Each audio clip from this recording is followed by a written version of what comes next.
bookseller here at the Reading Room CLE. I am back with you tonight for the second half of Neil Gaiman's story, The Truth is a Cave in the Black Mountains, which is in this collection of stories that he edited with Alistair Antonio.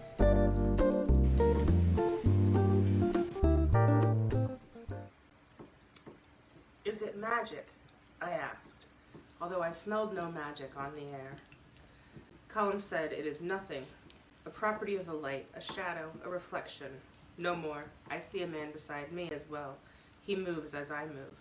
I glanced back, but I saw nobody beside him. And then the little glowing man in the air faded, and the cloud, and it was day, and we were alone. We climbed all that morning, ascending. Collins' ankle had twisted the day before, when he had slipped at the waterfall. Now it swelled in front of me, swelled and went red, but his pace did not ever slow. And if he was in discomfort or in pain, it did not show upon his face. I said, how long, as the dusk began to blur the edges of the world? An hour, less perhaps. We will reach the cave, and then we will sleep for the night. In the morning, you will go inside. You can bring out as much gold as you can carry, and we will make our way back off the island. I looked at him then, gray streaked hair, gray eyes, so huge and wolfish a man, and I said, you would sleep outside the cave? I would. There are no monsters in the cave. Nothing that will come out and take you in the night. Nothing that will eat us. But you should not go in until daylight. And then we rounded a rock fall, all black rocks and gray, half blocking our path, and we saw the cave mouth. I said, is that all? You expected marble pillars? Or a giant's cave from a gossip's fireside tales? Perhaps. It looks like nothing. A hole in the rock face, a shadow. And there are no guards. No guards. Only the place and what it is. A cave filled with treasure, and you are the only one that can find it. Colum laughed then, like a fox's bark. The islanders know how to find it, but they are too wise to come here to take its gold. They say that the cave makes you evil, that each time you visit it, each time you enter to take gold, it eats the good in your soul. So they do not enter. And is that true? Does it make you evil? No. The cave feeds on something else, not good and evil. Not really. You can take your gold, but afterward things are... He paused. Things are flat. There is less beauty in a rainbow, less meaning in a sermon, less joy in a kiss. He looked at the cave mouth, and I thought I saw fear in his eyes. Less.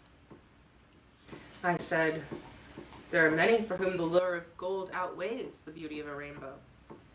Me, when young, for one, you now for another. So we go in at dawn. You will go in. I will wait for you out here. Do not be afraid. No monster guards the cave. No spells to make the gold vanish if you do not know some cantrip or rhyme. We made our camp then, or rather we sat in the darkness against the cold rock wall. There would be no sleep there. I said, you took the gold from here, as I will do tomorrow. You bought a house with it, a bride, a good name. His voice came from the darkness. Aye, and they meant nothing to me once I had them, or less than nothing. And if your gold pays for the king over the water to come back to us and rule us and bring about a land of joy and prosperity and warmth, it will still mean nothing to you. It will be as something you heard of that happened to a man in a tale. I have lived my life to bring the king back, I told him. He said, you take the gold back to him. Your king will want more gold because kings want more. It is what they do. Each time you come back, it will mean less. The rainbow means nothing. Killing a man means nothing. Silence then in the darkness. I heard no birds, only the wind that called and gusted about the peaks like a mother seeking her babe. I said, we have both killed men. Have you ever killed a woman, Colin McInnes? I have not. I have killed no woman, no girls.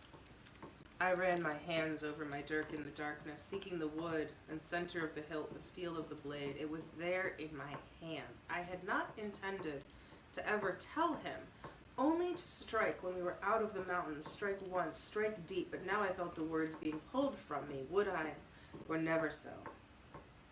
They say there was a girl, I told him, and a thorn bush. Silence. The whistling of the wind. Who told you? He asked. Then. Never mind. I would not kill a woman. No man of honor would kill a woman. If I said a word, I knew, he would be silent on the subject and never talk about it again, so I said nothing. I only waited. Cullen McGinnis began to speak, choosing his words with care, talking, as if he was remembering a tale he had heard as a child and had almost forgotten. They told me the kine of the lowlands were fat and bonny, and that a man could gain honor and glory by adventuring off to the southlands and returning with the fine red cattle. So I went south, and never a cow was good enough until on a hillside in the lowlands I saw the finest, reddest, fattest cows that ever a man has seen.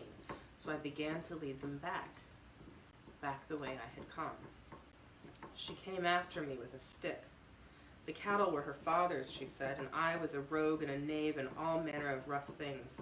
But she was beautiful, even when angry, and had I not already a young wife, I might have dealt more kindly to her. Instead, I pulled a knife and touched it to her throat and bade her to stop speaking. And she did stop. I would not kill her. I would not kill a woman, and that is the truth, so I tied her by her hair to a thorn tree, and I took her knife from her waistband to slow her as she tried to free herself, and I pushed the blade of it deep into the sod. I tied her to the thorn tree by her long hair, and I thought no more of her as I made off with her cattle. It was another year before I was back that way. I was not after cows that day, but I walked up the side of that bank. It was a lonely spot, and if you had not been looking, you might not have seen it. Perhaps nobody searched for her. I heard they searched, I told him, although some believed her taken by reavers and others believed her run away with a tinker or gone to the city, but still they searched. I saw what I did see. Perhaps you'd have to have stood where I was standing to see what I did see. It was an evil thing I did, perhaps. Perhaps? He said, I have taken gold from the cave of the mists. I cannot tell any longer if there is good or if there is evil. I sent a message by a child at an inn telling them where she was and where they could find her. I closed my eyes, but the world became no darker. There is evil, I told him. I saw it in my mind's eye. Her skeleton picked clean of clothes, picked clean of flesh, as naked and white as anyone would ever be, hanging like a child's puppet against the thorn bush, tied to a branch above it by its red golden hair. At dawn, said Colin McGinnis, as if we had been talking of provisions or the weather, you will leave your dirk behind, for such is the custom, and you will enter the cave and bring out as much gold as you can carry, and you will bring it back with you to the mainland. There's not a soul in these parts knowing what you carry or where it's from would take it from you. Then send it to the king over the water, and he will pay his men with it and feed them and buy their weapons. One day he will return. Tell me on that day that there is evil, little man. When the sun was up, I entered the cave. It was damp in there. I could hear water running down one wall, and I felt a wind on my face, which was strange because there was no wind inside the mountain. In my mind, the cave would be filled with gold. Bars of gold would be stacked like firewood, and bags of golden coins would sit between them. There would be golden chains and golden rings and golden plates heaped high, like the china plates in a rich man's house. I had imagined riches, but there was nothing like that here. Only shadows. Only rock. Something was here, though. Something that waited. I have secrets, but there is a secret that lies beneath all my other secrets, and not even my children know it, although I believe my wife suspects. And it is this. My mother was a mortal woman, the daughter of a miller, but my father came to her from out of the west, and to the west he returned when he had had his sport with her. I cannot be sentimental about my parentage. I am sure he does not think of her, and doubt that he ever knew of me. But he left me a body that is small and fast and strong, and perhaps I take after him in other ways. I do not know. I am ugly, and my father was beautiful, or so my mother told me once, but I think that she might have been deceived. I wondered what I would have seen in that cave if my father had been an innkeeper from the lowlands. You would be seeing gold, said a whisper that was not a whisper, from deep in the heart of the mountain. It was a lonely voice. and distracted and bored. I would see gold, I said aloud. Would it be real, or would it be an illusion? The whisper was amused. You are thinking like a mortal man, making things always to be one thing or another. It is gold they would see and touch, gold they would carry back with them, feeling the weight of it the while, gold they would trade with other mortals for what they needed. What does it matter if it is there or no, if they can see it, touch it, steal it, murder for it? Gold they need, and gold I give them. What do you take for the gold you give them? Little enough, for I am old and my needs are few. I am too old to follow my sisters into the West. I taste their pleasure and their joy. I feed a little, feed on what they do not need and do not value. A taste of heart, a lick and a nibble of their fine consciences, a sliver of soul. And in return, a fragment of me leaves this cave with them and gazes out at the world through their eyes, sees what they see until their lives are done, and I take back what is mine. Will you show yourself to me? I could see in the darkness better than any man born of man and woman could see. I saw something move in the shadows, and then the shadows congealed and shifted, revealing formless things at the edge of my perception, where it meets imagination. Troubled, I said the thing that it is proper to say at times such as this. Appear before me, in a form that neither harms nor is offensive to me. Is that what you wish? The drip of distant water. Yes, I said. From out of the shadows it came, and it stared down at me with empty sockets, smiled at me with wind-weathered ivory teeth. It was all bone, save its hair, and its hair was red and gold, and wrapped about the branch of a thorn bush. That offends my eyes. I took it from your mind, said a whisper that surrounded the skeleton. Its jawbone did not move. I chose something you loved. This was your daughter, Flora, as she was the last time you saw her. I closed my eyes, but the figure remained. It said, the Reaver waits for you at the mouth of the cave. He waits for you to come out, weaponless and weighed down with gold. He will kill you and take the gold from your dead hands. But I'll not be coming out with gold, will I? I thought of Colin McInnes, the wolf gray in his hair, the gray of his eyes, the line of his dirk. He was bigger than I am, but all men are bigger than I am. Perhaps I was stronger and faster, but he was also fast, and he was strong. He killed my daughter, I thought, then wondered if the thought was mine or if it had crept out of the shadows and into my head. Aloud, I said, is there another way out of this cave? You leave the way you entered through the mouth of my home. I stood there and did not move, but in my mind I was like an animal in a trap, questing and darting from idea to idea, finding no purchase and no solace and no solution. I said, I am weaponless. He told me that I could not enter this place with a weapon, that it was not the custom. It is the custom now to bring no weapon into my place. It was not always the custom. Follow me, said the skeleton of my daughter. I followed her, for I could see her even when it was so dark that I could see nothing else. In the shadows, it said, it is beneath your hand. I crouched and felt it. The haft felt like bone, perhaps an antler. I touched the blade cautiously in the darkness, discovered that I was holding something that felt more like an awl than a knife. It was thin and sharp at the tip. It would be better than nothing. Is there a price? There is always a price. Then I will pay it. And I ask one other thing. You say that you can see the world through his eyes. There were no eyes in that hollow skull, but it nodded. Then tell me when he sleeps.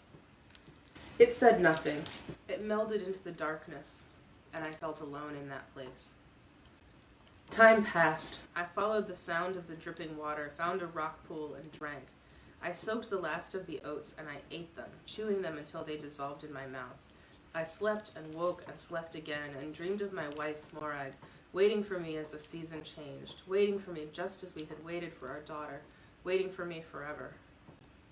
Something, a finger, I thought, touched my hand. It was not bony and hard. It was soft and human-like, but too cold. He sleeps. I left the cave in the blue light before dawn. He slept across the cave mouth, cat-like. I knew, such that the slightest touch would have woken him. I held my weapon in front of me, a bone handle and a needle-like blade of blackened silver, and I reached out and took what I was after without waking him. Then I stepped closer, and his hand grasped for my ankle and his eyes opened. "Where's the gold?" asked Colin McInnes. "I have none."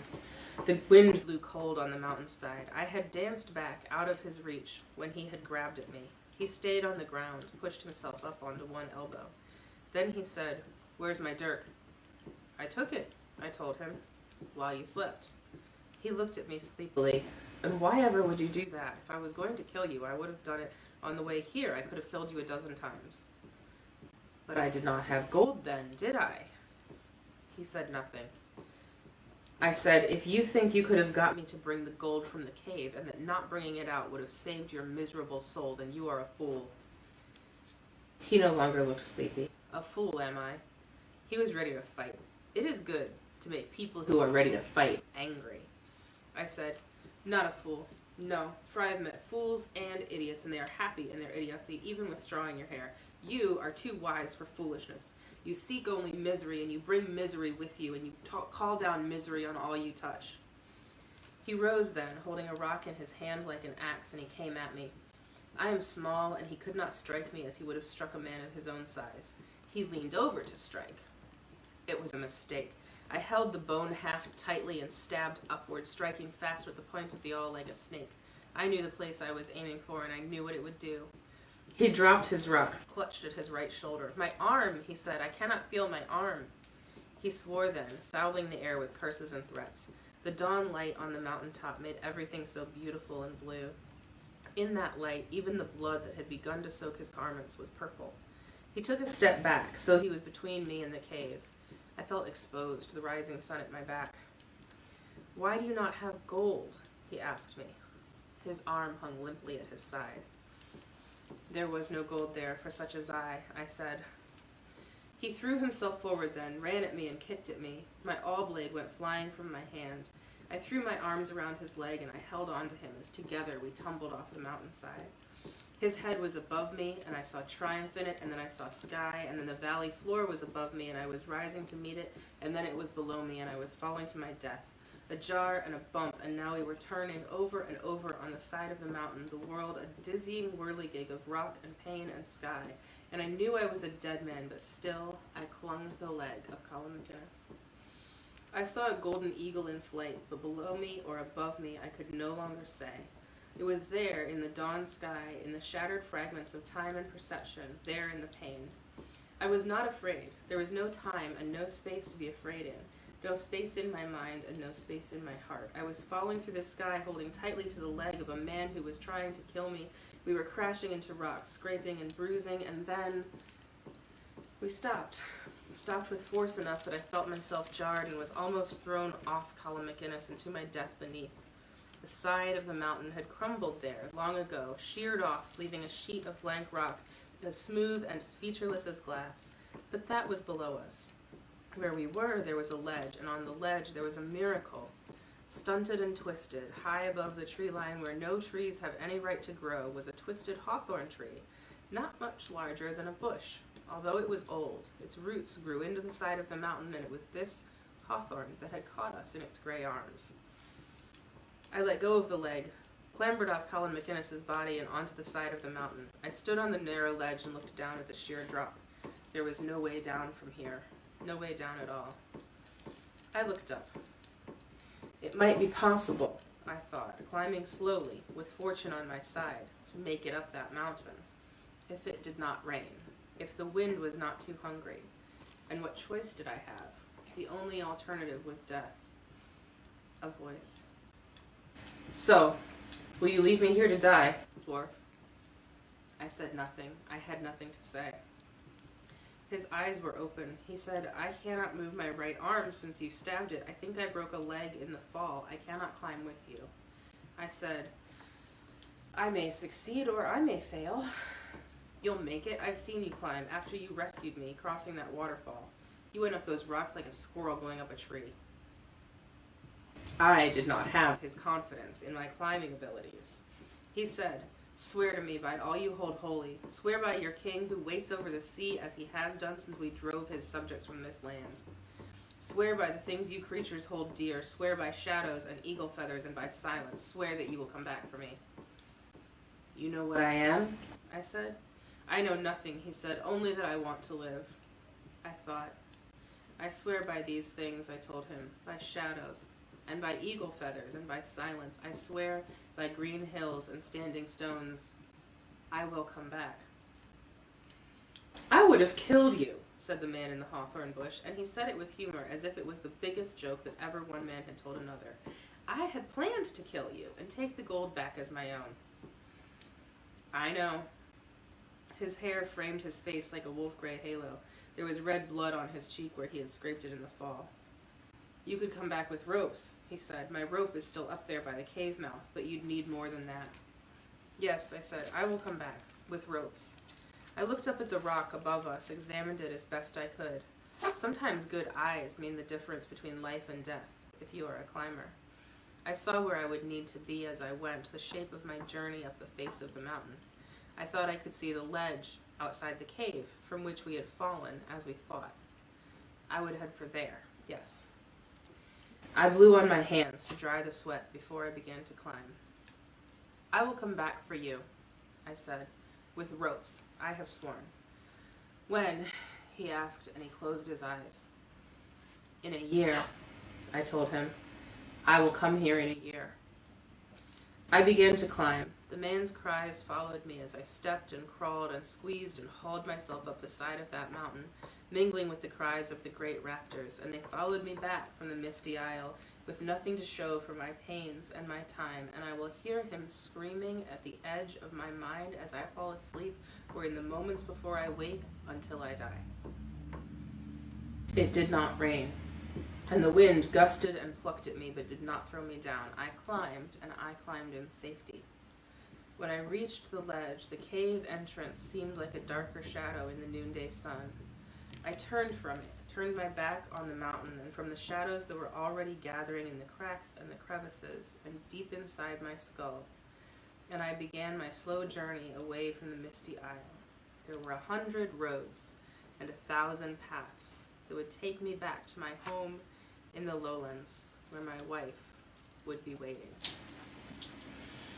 That story is in this book called Stories. This has been a 2-part video. It is the longest story we've ever read, and Cha-Cha is still finishing her dinner. I hope that you have a lovely evening and a lovely day, and I will see you tomorrow. In the meantime, keep reading.